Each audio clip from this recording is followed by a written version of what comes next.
Migrants who were bused from Texas arrive at the Naval Observatory in Washington, D.C., on Thursday.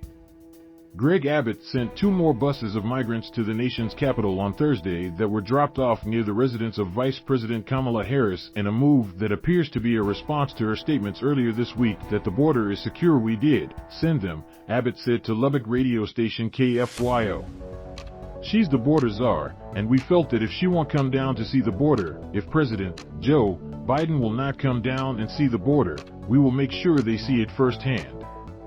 And listen, there's more where that came from. The buses contained between 75 and 100 people, according to Fox News, and arrived outside of the Naval Observatory in Washington, D.C., where Harris and Second Gentleman Doug Emhoff reside.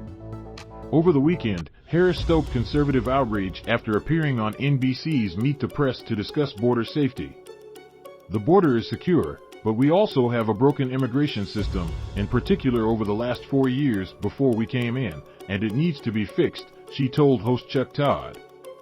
Greg Abbott's migrant busing program is what asylum advocates wanted all along. The migrant busing policy, which Abbott started as a way to antagonize the White House over its border policies, appears to be catching on among other GOP governors.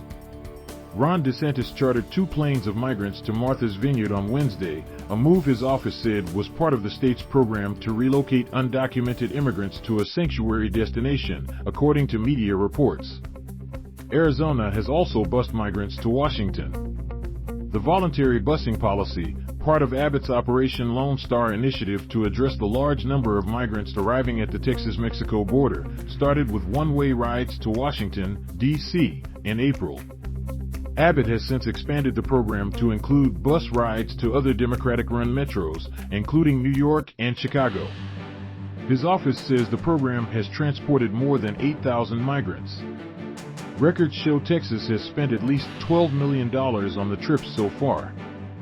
New York City Mayor Eric Adams, who has been embroiled in a public feud with Abbott over the migrant busing, said in a statement Wednesday the city's safety net for receiving the migrants is nearing its breaking point. Adams suggested the city needed to reform how it supports migrants upon arrival. "In this new and unforeseen reality, where we expect thousands more to arrive every week going forward, the city's system is nearing its breaking point," Adams said.